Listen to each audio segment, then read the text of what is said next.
In the grim darkness of the far future, there is only war. But behind every bolter fired, behind every prayer whispered in the Emperor's name, behind every gleaming cathedral that scrapes the poisoned sky, there exists a truth more terrible than any Xeno's threat or heretical uprising. It is the truth of the billion chains that bind humanity, not the chains of slavery, for slavery implies ownership, implies value. No, these are the chains of necessity, forged from the simple, inescapable fact that to live in the Imperium of Man is to work. And to work is to suffer. The God Emperor of mankind sits upon his golden throne, a corpse king sustained by the daily sacrifice of 1,000 psychers, his withered form maintained by technologies that consume entire worlds to produce. Yet even he, in his infinite majesty, demands tribute not in blood alone, but in labor. Every rivet hammered into a starship's hull, every line of scripture copied by trembling hands, every shovelful of corpse starch processed in the underhive, all of it is worship. All of it is prayer made flesh, made real through the grinding of bone against machine, the wearing down of soul against duty. Stand in the shadow of any hive city and listen. Beneath the thunder of orbital traffic, beneath the drone of propaganda broadcasts echoing from rusted speakers, you will hear it, the heartbeat of the Imperium. It is the sound of 10 billion hammers falling in unison, of conveyor belts that have not stopped moving for 10,000 years, of human voices worn hoarse from chanting the same production litanies until their throats bleed. This is the symphony of survival, and every note is paid for in flesh. The recruitment posters plastered on hab block walls speak of glory, of service to the Emperor, of the honor found in duty. They show strong-jawed workers with clean hands and proud expressions, their faces turned toward golden light streaming from above. But walk deeper into the hive, descend past the propaganda and the promises, and you will find the truth written in the bent backs of laborers who have never seen natural sunlight, carved into the scarred hands of children who began working before they could properly speak. The Imperium's greatness is not built upon the dreams of heroes. It is built upon the bones of the forgotten, mixed with the concrete of necessity and mortared with despair. For every space marine who strides across a battlefield in ceramite glory, there are 1,000,000 workers who forged his armor, piece by piece, in foundries where the heat never drops below killing temperatures. For every cathedral of the ecclesiarchy that rises in marble splendor, there are 10 million quarry slaves who died extracting the stone, their bodies ground up and fed to the next generation of workers when the protein rations ran low. This is the mathematics of the Imperium. One moment of glory purchased with eons of suffering, one perfect thing created by the destruction of countless imperfect lives. The most insidious aspect of this vast machine is not its cruelty, but its necessity. Remove any single cog, any single job, no matter how wretched, and the entire system begins to fail. The ash collectors who crawl through the acidic waste pipes beneath manufactorums are as vital to the Imperium's survival as the Lord Commanders who plan grand campaigns. The corpse grinders who process human remains into protein paste are as essential as the tech priests who maintain the ancient machines.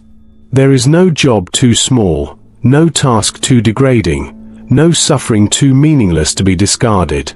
Every agony serves the Emperor, and through him, serves the survival of the human race.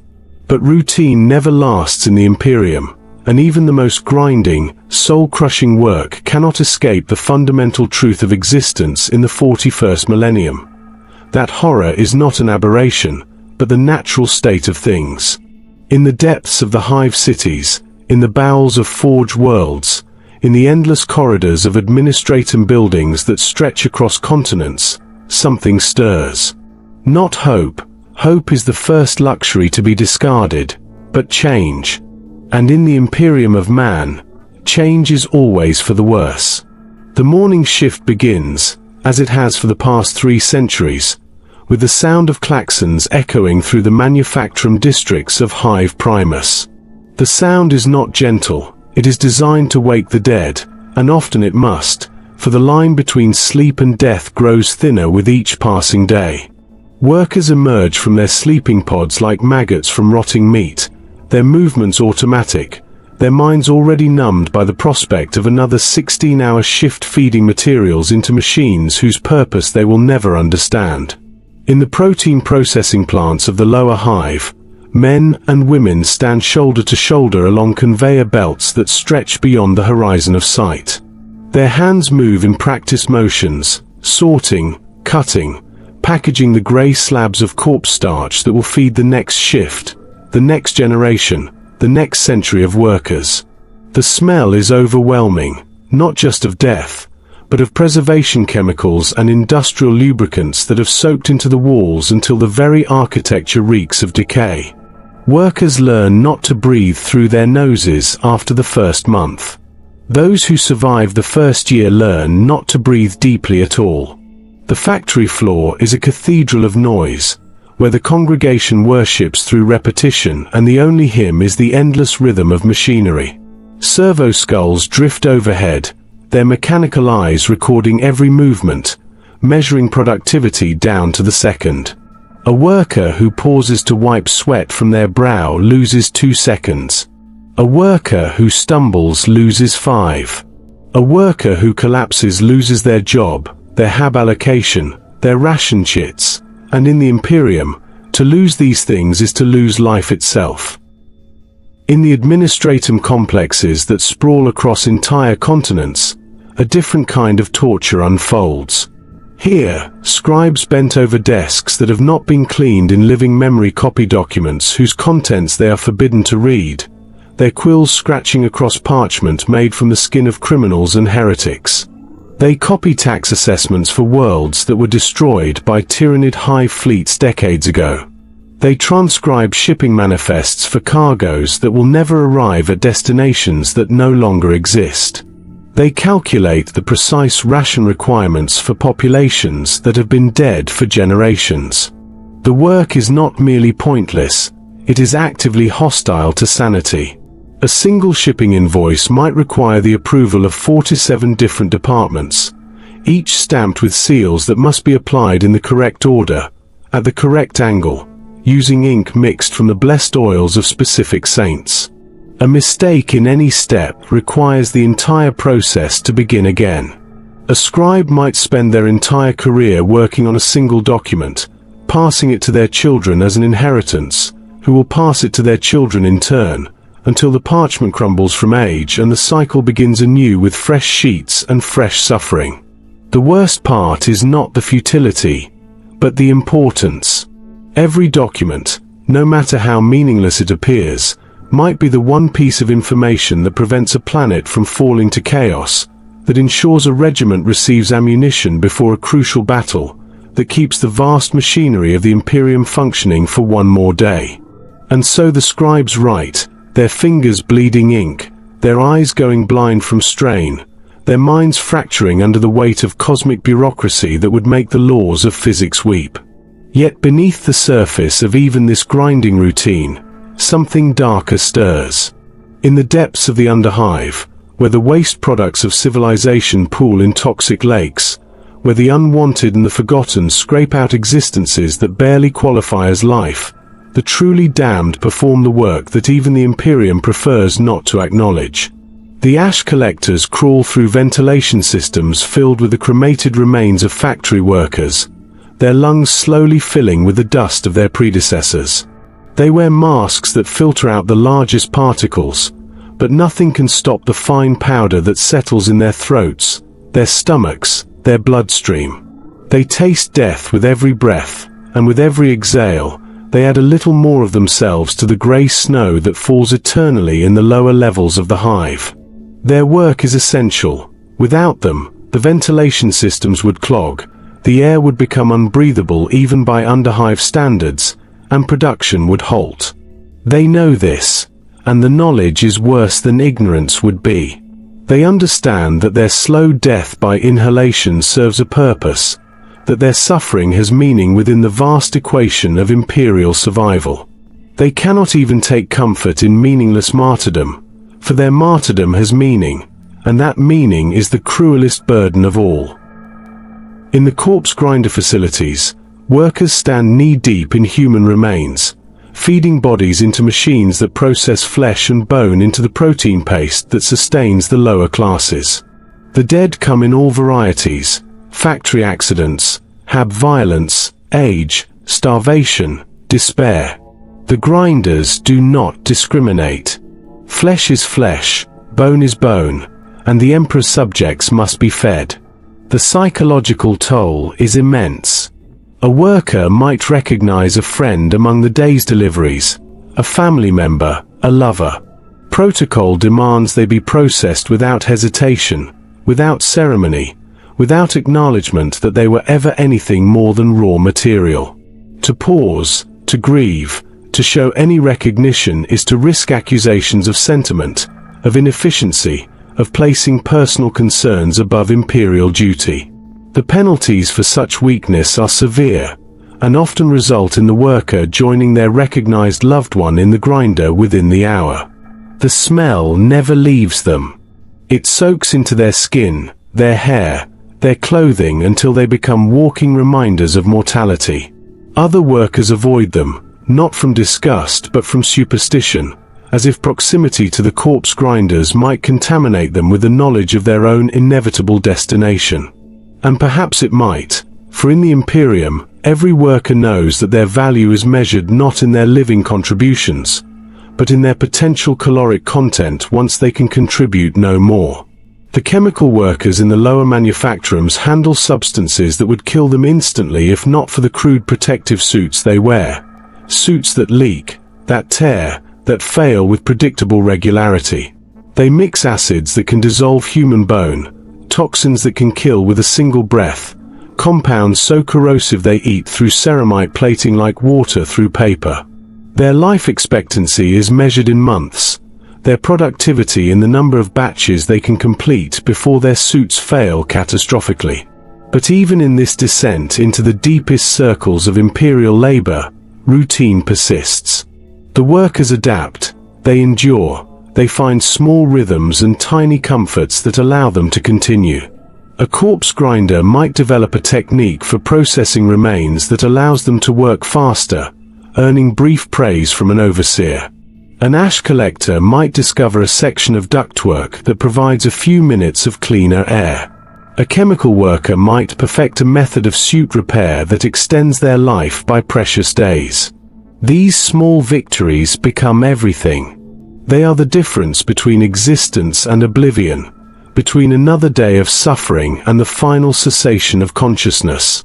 And in their very smallness, in their pathetic inadequacy against the vast machinery of suffering that surrounds them, they become monuments to the indomitable human will to survive, to find meaning in meaninglessness, to discover hope in the absolute absence of hope. What seemed ordinary soon revealed its true horror, for even these grinding routines, these carefully maintained rhythms of suffering, could not remain stable forever. In the deepest reaches of the underhive, where the corpse grinders worked their endless shifts, something began to change. Workers reported that some of the bodies delivered for processing seemed too fresh, too unmarked by the usual signs of hive death: starvation, violence, industrial accident. These corpses bore strange lesions, unusual discolorations, growths that did not match any known disease or malformation. The first mutation appeared in Sector Gamma 7, in the waste reclamation plant where sewage divers spent their shifts in the toxic runoff from the chemical manufacturums above. A worker named Jorik, who had survived 3 years longer than the average life expectancy for his position, emerged from a routine dive with his skin bearing a faint, phosphorescent glow. At first, his supervisor assumed it was contamination from one of the new industrial compounds being processed in the upper levels. Such things happened regularly, and usually faded within a day or two. But the glow did not fade.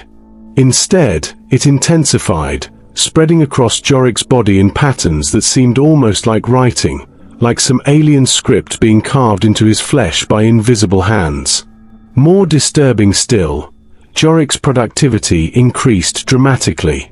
He could hold his breath longer in the toxic waters, could navigate the maze of pipes with uncanny accuracy, could detect blockages and problems that more experienced divers missed entirely. The other workers began to whisper. In the brief moments between shifts, in the few seconds of darkness before the klaxon sounded, they shared stories of similar changes. An ash collector in Sector Delta reported that her lungs no longer burned from the crematorium dust. Instead, she found she could taste the emotions of the dead, could sense their final thoughts and fears as she breathed in their remains. A corpse grinder in the protein plants claimed that the bodies spoke to him as he fed them into the machines, sharing secrets about the upper levels, about shipments that never arrived, about quotas that could never be met. The mutations were not random, they were adaptations, improvements that made the workers better at their jobs, more efficient in their suffering. This was perhaps the most horrifying aspect of all. In any other corner of the galaxy, such changes would have been recognized immediately as the touch of chaos, the corruption of the warp seeping into reality through the cracks of despair and hopelessness. But in the depths of the Underhive, where horror was the baseline of existence, where every day brought fresh reasons to despair, these mutations seemed almost beneficial. The workers did not report the changes to their supervisors. How could they? To admit that they had been altered, improved, enhanced would be to invite scrutiny, investigation, and ultimately, the attention of the ecclesiarchy or, Emperor forbid, the Inquisition. Better to work in silence, to use their new abilities to survive another day, another shift, another small eternity of grinding labor. But silence could not contain what had been unleashed. In the food processing centers, workers began to notice that certain batches of corpse starch carried a strange taste, a subtle flavor that seemed to whisper of things beyond the material world. Those who consumed these tainted rations reported dreams that were not dreams, visions of vast machines that stretched across star systems, of purposes and plans that dwarfed even the Imperium's grandest designs. The contamination spread not through contact, but through proximity to despair itself. It fed on the hopelessness that permeated every level of Underhive existence, growing stronger with each broken spirit, each crushed dream, each moment of absolute desolation. The workers who had been forgotten by the upper levels, who had been written off as expendable resources, became the inadvertent gardeners of something vast and terrible. Yet even as this corruption took root in the deepest places of the Hive, the machinery of imperial authority continued its relentless function. The daily sermons broadcast through the Vox speakers continued to praise the nobility of labor, the sacred duty of service, the blessed nature of suffering endured for the Emperor. The Adeptus Arbites maintained their patrols through the hab blocks, their eyes scanning for signs of dissent, their ears tuned to the whispers that might indicate heretical thought. And in the Cathedral of St. Drusus, which rose from the upper spire of the Hive like a golden knife thrust into the poisoned sky, Ecclesiarch Mordian delivered his weekly sermon to the assembled crowds of Middle Hive workers. His voice, amplified by ancient voxcasters and carried through speakers embedded in every wall, every corner, every hiding place in the Hive, spoke of the beauty of sacrifice, the glory of service, the divine nature of the Emperor's will. Blessed are those who toil in darkness, his voice echoed through the corpse grinder facilities, for they serve the light of terror. The workers paused in their labor for the mandatory moment of reverence, their hands still dripping with the remains of their processed fellow citizens, their faces turned upward towards speakers they could not see. Holy are those who suffer for the Imperium, the sermon continued, reaching the ash collectors as they crawled through ducts filled with human remains, for through their pain, humanity endures. The collectors pressed their faces against the metal floors of the ventilation systems, breathing in the dust of the dead as they offered their prayers to the God Emperor. Sacred is the work that breaks the body. Mordian's words found the chemical workers as they mixed toxins that would kill them within the year, for it builds the soul eternal. They knelt in their leaking protective suits, the acids eating slowly through the fabric, as they gave thanks for the privilege of their service. The sermon was the same every week, had been the same for centuries, would be the same for centuries to come. Its words were carved into the very structure of the hive, embedded in the consciousness of every worker from birth until death. To question the sermon was to question the nature of reality itself, to challenge the fundamental order upon which all existence depended. But in the depths where the mutations grew stronger, where the whispers of the corpse starch spoke of purposes beyond imperial decree, some workers began to hear different words in the ecclesiarch's sermon. Where others heard calls to noble suffering, they heard admissions of futility. Where others heard promises of eventual reward, they heard confessions of endless exploitation. The same words, but filtered through minds that had been touched by something older and hungrier than human civilization. These workers did not rebel. Rebellion required hope, and hope had been carefully extracted from their lives generations ago. Instead, they simply began to work differently. Their movements became more fluid, more efficient, more perfectly adapted to their tasks. Their productivity increased beyond all previous measurements. Their error rates dropped to zero. Their ability to endure toxic environments seemed to improve daily. The supervisors noticed, of course. In the Imperium, any deviation from the norm was cause for investigation. But when the deviation resulted in improved output, when quotas were exceeded for the first time in decades, when efficiency reports showed numbers that had not been seen since the days of the Great Crusade, the investigations became celebrations. The workers were held up as examples of proper imperial spirit, of what could be achieved when citizens truly dedicated themselves to the emperor's service. Commendations were issued. Ration increases were authorized. The most productive workers were even granted the rare privilege of clean water for their washing cycles. These rewards, pathetic as they were, represented luxuries beyond imagination for those who had spent their lives in the deepest places of the hive. And with each reward, with each recognition, the changes accelerated. The corruption had found not just fertile ground, but perfect camouflage. Wrapped in the language of imperial virtue, disguised as examples of model citizenship, the tainted workers became the heroes of their own damnation. Their supervisors praised them, their quotas celebrated them, and the vast bureaucracy of the Imperium processed their success as evidence of system functionality rather than system failure. But beneath the surface, where praise could not reach and bureaucracy could not measure, the true cost began to accumulate. The workers who had been changed found that they could no longer remember what they had been before. Their names became fluid things, shifting with each shift cycle. Their memories of life before the mutations seemed like dreams of someone else's existence. They were becoming something new, something that served not just the Imperium, but purposes that stretched far beyond human understanding. And still they worked. Still they processed corpses and collected ash and mixed chemicals that would kill them. But now they did so with a precision that bordered on the supernatural, with an efficiency that suggested knowledge beyond their training, with a dedication that transcended mere duty and approached something that might have been love, if love could exist in a place where hope had been systematically eliminated for 10,000 years.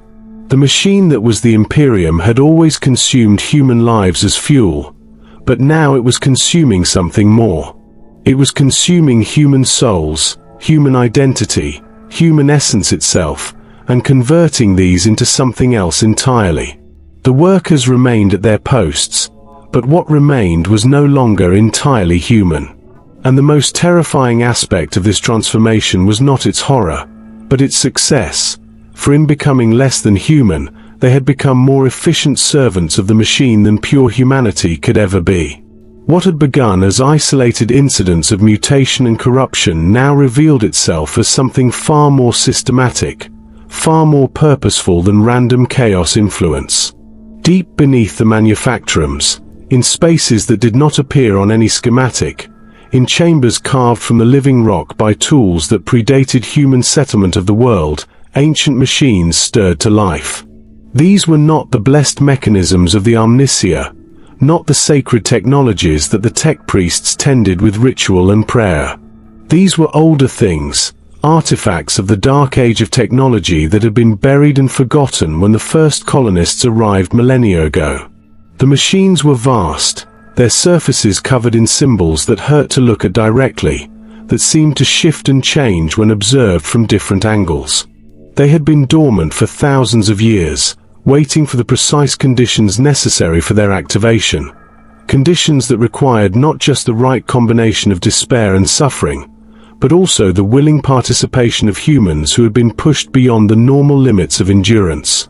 The mutated workers were not victims of random corruption. They were components in a system so complex, so alien in its design, that even understanding its basic function would have driven the greatest minds in the Imperium to madness. Each worker who had been changed, each improvement in their capabilities, each increase in their efficiency was part of a vast equation that was finally nearing completion after 10 millennia of preparation. In the corpse grinding facilities, the workers no longer simply processed bodies for protein reclamation.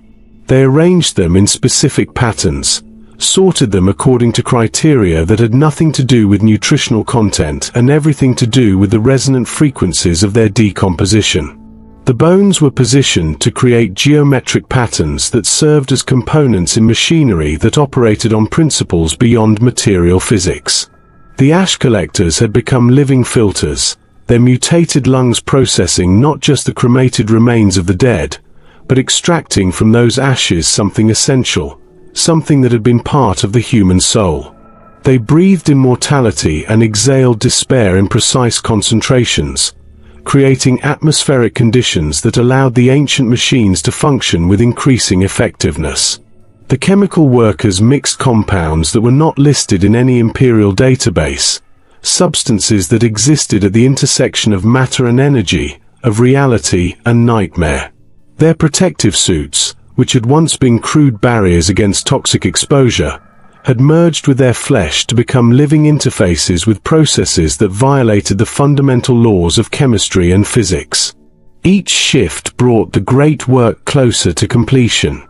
Each day of grinding labor added another component to a machine whose purpose was so alien, so contrary to human understanding, that its activation would not just end human civilization, it would retroactively unmake the very concept of humanity from the timeline of the galaxy. But the workers themselves were beyond caring about such cosmic implications. They had transcended concern for their own survival, for the survival of their species, for the survival of reality itself. They had achieved the perfect state of imperial citizenship, absolute dedication to their assigned tasks, complete indifference to personal welfare, total acceptance of their role within the greater machine.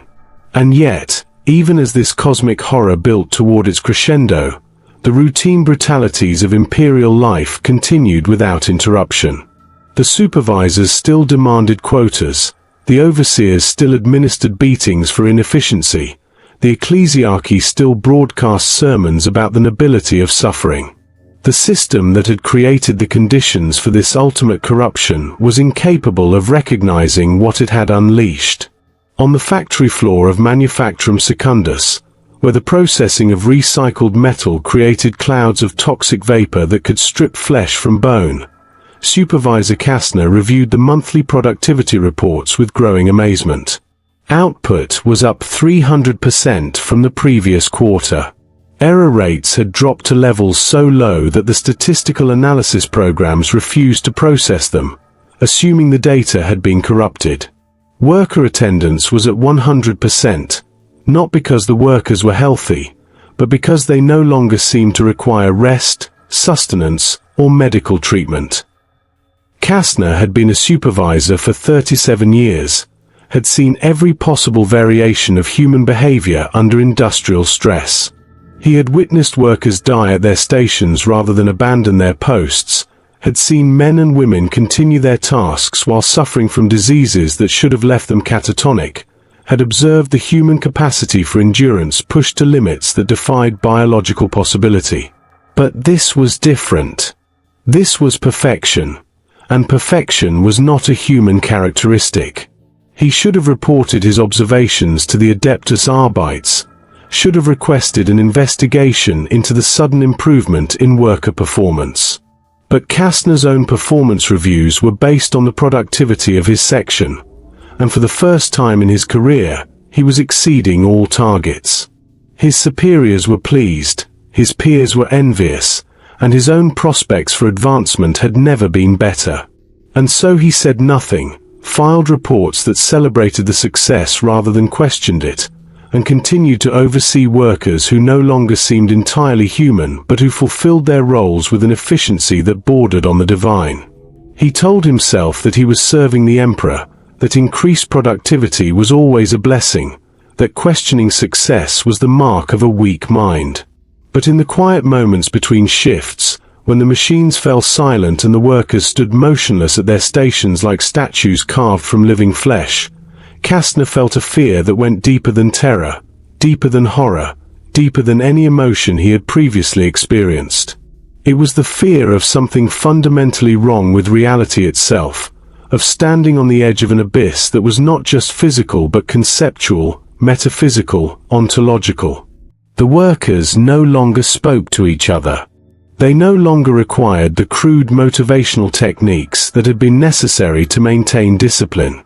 They simply worked, with movements so precise and coordinated that they seemed to be parts of a single vast organism rather than individual human beings. And when they did move in unison, when their actions synchronized in patterns too complex for coincidence, Kastner glimpsed something that made his sanity retreat to a small, trembling corner of his mind. He was witnessing the birth of something new, something that used human bodies as its components but was no more human than the ancient machines that hummed beneath the floor of his facility.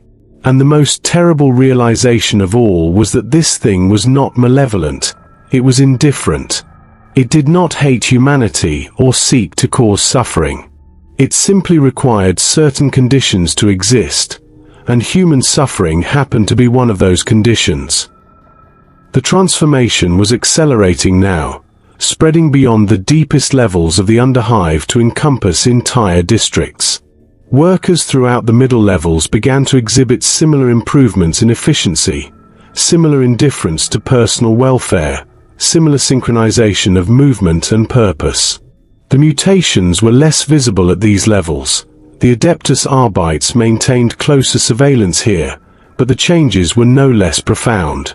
In the vast administratum complex of Sector Alpha, scribes who had spent decades copying meaningless documents began to produce work of startling clarity and precision. Their handwriting became uniformly perfect, their transcription errors dropped to zero, and their productivity increased until they were completing in hours what had previously taken days. More disturbing still, the documents they produced began to make sense, not just as individual pieces of bureaucracy, but as components in a vast informational matrix that revealed patterns and connections spanning centuries of imperial administration. The scribes themselves seemed unaware of the significance of their work. They copied and filed and stamped with the same mechanical precision they had always displayed, but now their meaningless labor produced meaningful results. Shipping manifests aligned with transportation schedules that had been planned decades in advance.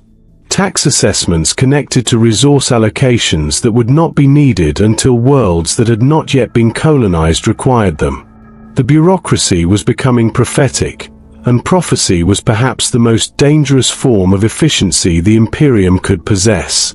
But even as the corruption spread, even as the ancient machines deep beneath the hive drew closer to their ultimate activation, the rituals of imperial authority continued to provide their own form of torment. The daily sermons, the weekly confessions, the monthly loyalty assessments, all of these proceeded exactly as they had for generations, grinding away at whatever remained of human individuality and replacing it with the sacred certainties of duty and obedience. In the Cathedral of St. Drusus, Ecclesiarch Mordian had begun to notice subtle changes in his congregation. They attended services with perfect regularity, responded to the liturgical cues with flawless timing, and donated to the cathedral's maintenance fund with mathematical precision. But their eyes had become empty of everything except a terrible, perfect devotion that seemed to see through him, through the cathedral, through the physical reality of the service itself, to focus on something else entirely. When he spoke of suffering as holy, they nodded with understanding that went beyond mere agreement. When he described labor as prayer, they responded with expressions of joy that contained no happiness.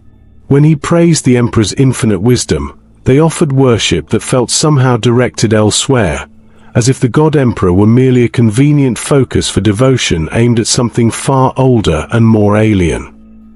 Mordian had been delivering the same sermons for 23 years, had perfected the rhythms and emphases that could move even the most hardened underhive worker to tears of penitent joy.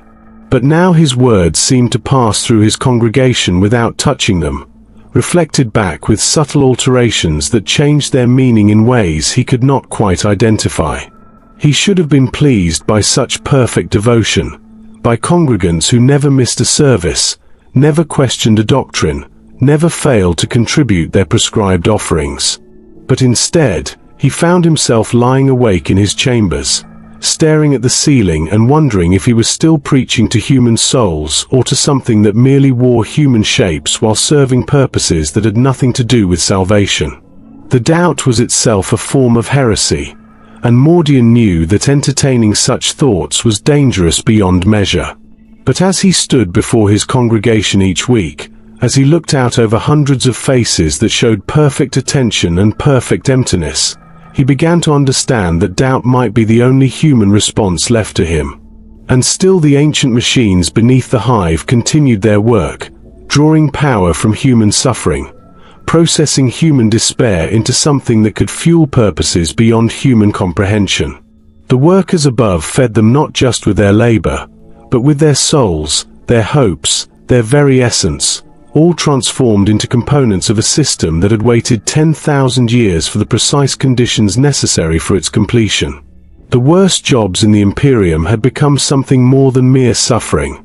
They had become the foundation for something that would make suffering obsolete by making humanity itself obsolete. And the cruel irony was that this transformation was being accomplished through the very mechanisms of duty and service that the Imperium held most sacred. The workers continued to work, the supervisors continued to supervise, the priests continued to preach, and the ancient machines continued to build toward a moment when all of this would end, not in destruction, but in a completion so alien to human understanding that destruction would seem like mercy by comparison. But that moment had not yet arrived, and until it did, the grinding routine of imperial life continued, now serving two masters, the God Emperor of mankind, and something far older that had been patient enough to wait for humanity to create the perfect conditions for its own transcendence. The collapse, when it came, began not with violence but with perfection. In the deepest levels of the hive, where the most transformed workers had achieved a state of mechanical precision that transcended human capability, something fundamental shifted. The ancient machines beneath the facility reached a critical threshold of power and purpose, their alien mechanisms finally synchronized with the rhythm of human suffering that had been building for millennia. Manufacturum Primus, the largest industrial complex in the hive, experienced what the initial reports would describe as a productivity surge.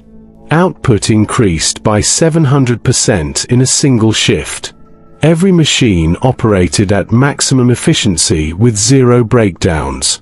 Every worker performed their tasks with such flawless coordination that the entire facility seemed to pulse with a single, unified heartbeat.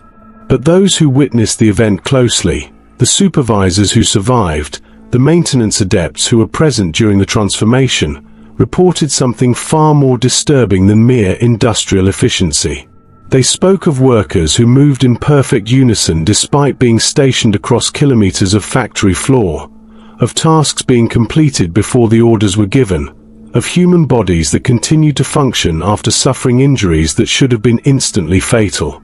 The facility's output that day included products that had never been ordered, components that matched no known Imperial design specifications, materials whose molecular composition defied analysis by even the most sophisticated Auspex equipment.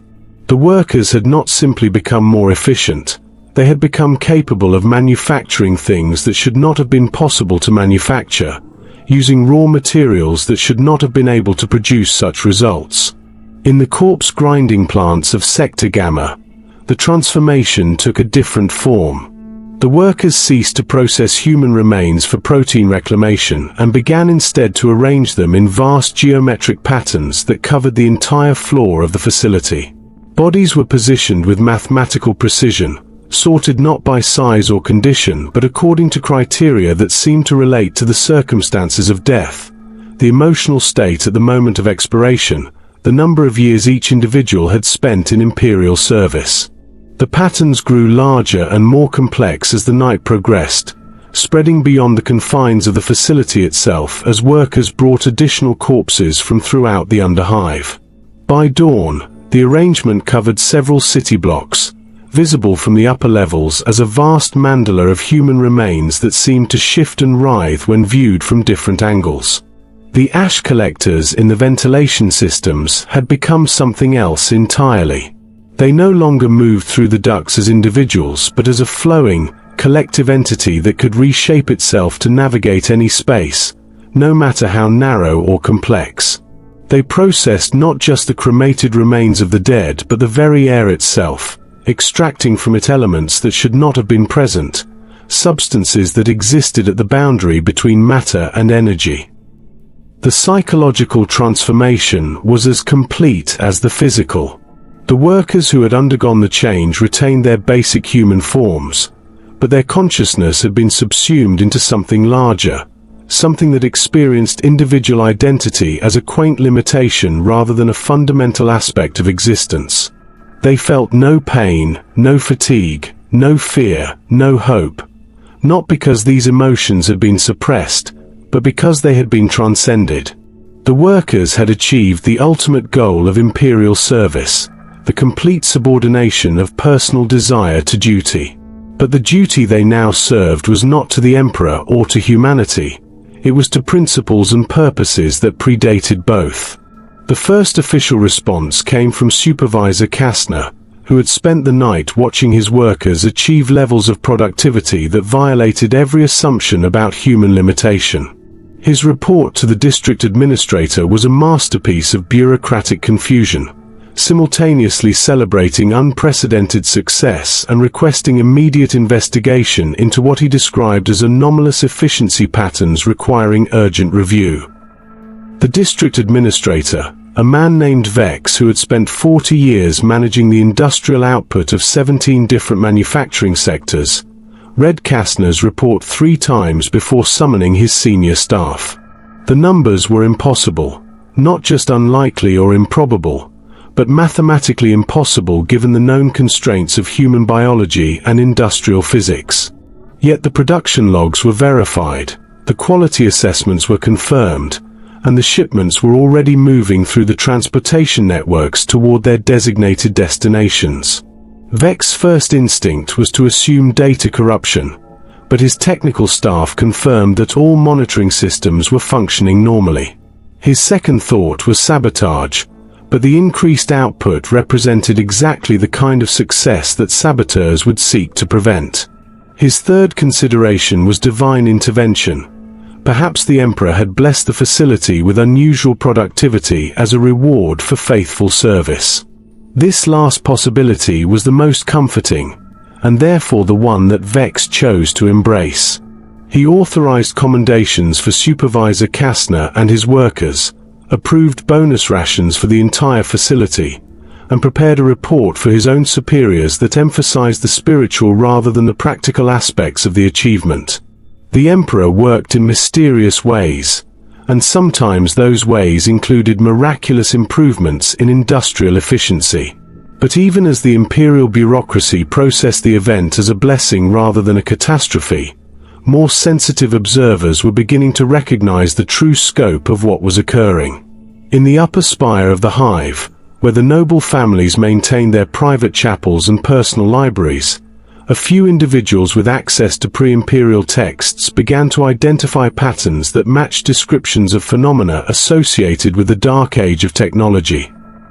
Lady Calvina Mordius, whose family had maintained a collection of forbidden books for over 2,000 years, spent 3 sleepless nights cross-referencing the reports from the lower Hive with fragmentary accounts of similar events that had occurred during humanity's first great expansion among the stars. The parallels were disturbing and precise. Periods of inexplicable industrial advancement followed by the complete disappearance of entire populations, leaving behind only empty cities and technologies that defied comprehension. She should have reported her findings to the Inquisition, should have requested an immediate investigation into the possibility of xenotech contamination or chaos corruption. But Lady Calvina had survived 63 years in imperial nobility by understanding when knowledge was too dangerous to share, when speaking the truth would serve no purpose except to ensure her own destruction. Instead, she quietly began making arrangements to relocate her household to one of her family's off-world estates, citing routine maintenance requirements for the Hive-based properties. Her preparations were discreet but thorough, and within a week, her entire extended family had departed for destinations that would place them several star systems away from whatever was building toward completion in the depths of the Hive. Others with access to historical records were reaching similar conclusions and making similar preparations. The tech adepts who maintained the Hive's industrial systems, the astropaths who managed interstellar communication, the naval officers who commanded the system defense fleets, all began to recognize signs that pointed toward the same terrifying conclusion: that humanity had encountered this phenomenon before, during the dark years when technology had transcended human control and human understanding. But for every individual who recognized the danger, there were thousands who saw only opportunity. The improved productivity was spreading throughout the Hive, affecting not just the deepest industrial levels but entire districts of the Middle Hive. Workers who had spent their lives barely meeting minimum quotas were suddenly exceeding all previous records. Facilities that had operated at marginal efficiency for generations were producing output that surpassed their theoretical maximum capacity. The economic implications were staggering. The Hive's contribution to the sector's industrial quotas, which had been a source of constant concern and frequent punishment, was suddenly exceeding requirements by margins that would earn commendations from the sector governor himself. Trade routes that had been economically marginal were becoming profitable. The Hive was experiencing a period of prosperity unlike anything in its recorded history. And with prosperity came celebration. The ecclesiarchy declared a month of thanksgiving, attributing the miraculous improvement to the emperor's favor and the faithful service of his devoted subjects. Work shifts were shortened, not because shorter shifts were more humane, but because workers were completing their quotas in half the usual time. Ration allocations were increased. Public works projects that had been delayed for decades were suddenly feasible. The population of the Hive began to experience something they had never known before: hope. Not the desperate hope of survival that drove the Underhive dwellers, not the grim hope of advancement that motivated the middle classes, but genuine optimism about the future. Children spoke of career aspirations beyond mere survival. Adults began to imagine retirement from industrial labor. Families planned for improvements to their living conditions that extended beyond the next meal or the next sleep cycle. It was, in its way, more terrifying than any plague or war or alien invasion. For hope, in the context of the 41st millennium, was perhaps the most dangerous emotion of all, not because it was evil, but because it was impossible. The Imperium was not designed to accommodate human happiness, human advancement, human dreams of a better future. It was designed to extract maximum productivity from human suffering, and when that suffering was replaced by efficiency so perfect that it transcended human limitation, the entire system began to strain toward a breaking point that would shatter more than just the Hive, more than just the sector, more than just the segmentum. The ancient machines beneath the facility were drawing power not just from human labor, but from human hope itself, converting the energy of optimism into fuel for purposes that had waited 10,000 years for exactly these conditions. Every dream of a better future, every moment of joy at improved circumstances, every instance of satisfaction with work well done was being processed by systems that had been designed by minds so alien to human understanding that their very thought processes constituted a form of assault on reality itself. And still the workers worked, now with joy instead of desperation, now with pride instead of resignation, now with hope instead of despair. And every positive emotion, every moment of human happiness, brought the completion of the great work one step closer.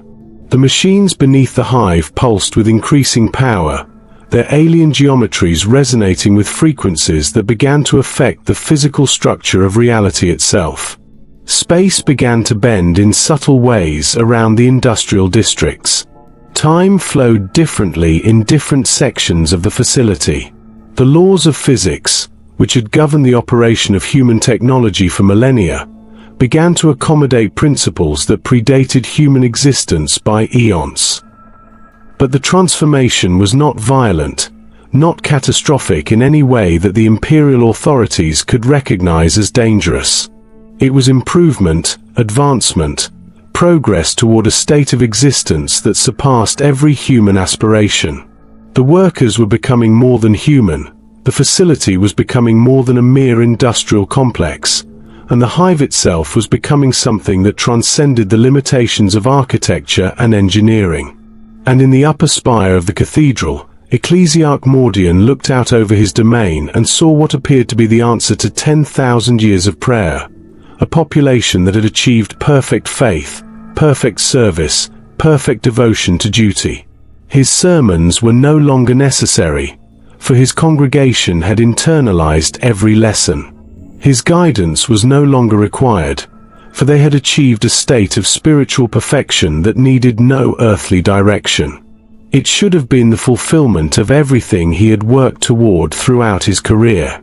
But as he watched his perfectly devoted flock, as he observed their flawless coordination and their transcendent efficiency, Mordian finally understood what Lady Calvina had recognized days earlier.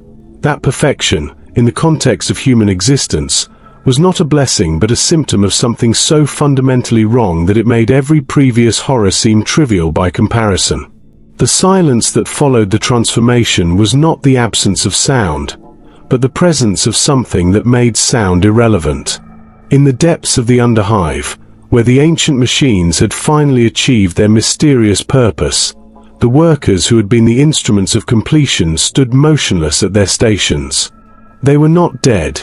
Death implied a cessation of function, and these beings continued to serve their assigned roles with mechanical precision. But they were no longer human in any sense that the word retained meaning. The corpse grinders processed human remains with efficiency that bordered on the supernatural, but the protein paste they produced no longer nourished human bodies in the traditional sense. Instead, it sustained something new, organisms that retained human appearance but whose biology operated according to principles that predated terrestrial evolution. The ash collectors continued to clear the ventilation systems, but the dust they removed was not the cremated remains of the dead. It was the particulate essence of human consciousness itself, the material component of dreams and memories and individual identity. In the manufactorums, production continued at levels that violated the fundamental laws of thermodynamics. Raw materials entered the facilities in quantities that should have been insufficient for the output being generated. Energy consumption dropped to levels that suggested the machinery was drawing power from sources that existed outside conventional physics. The products themselves were perfect, not just free from defects, but improved beyond the specifications of their original designs. Supervisor Kastner walked through his facility during what had once been called the night shift, observing workers who no longer required rest, light, or breathable atmosphere. They moved through their tasks with fluid precision, their bodies adapting to environmental conditions that should have been instantly fatal.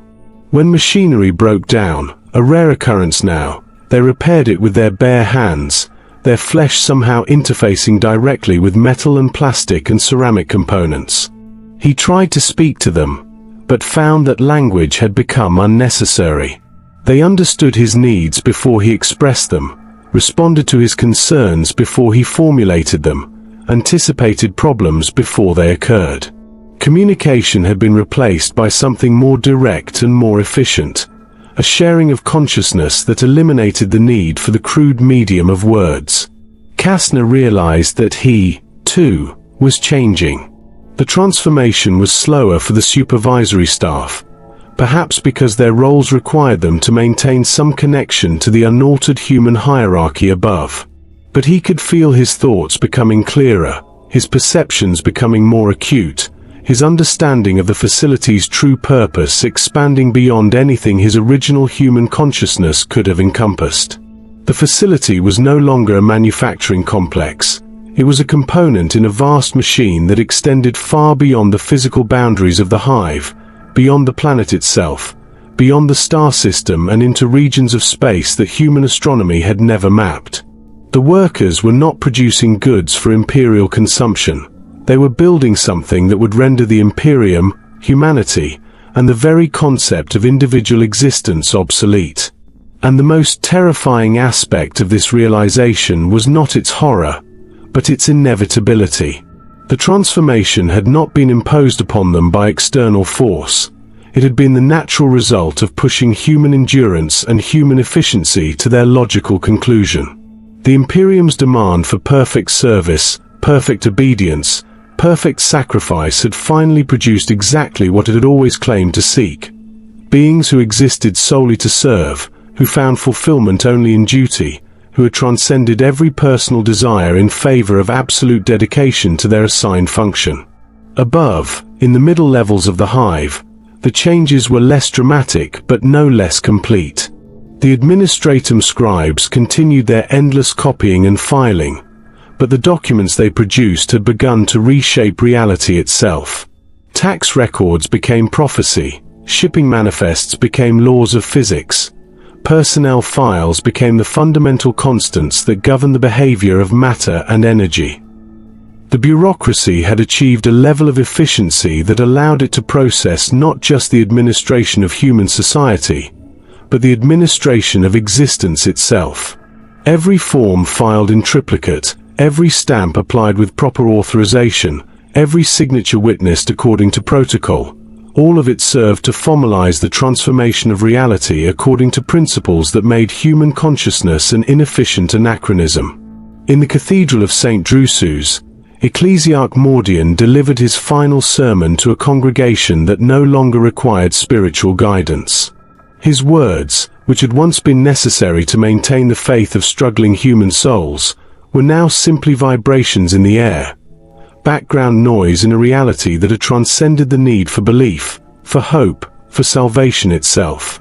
"Blessed are those who serve," he said, his voice echoing through the empty cathedral, for though the pews were filled with human forms, the space felt empty in ways that had nothing to do with physical presence. For in service, we find purpose. But purpose, he realized, was no longer a human concept. The beings who had once been his congregation served with a dedication so complete that it left no room for the individual consciousness that gave service meaning.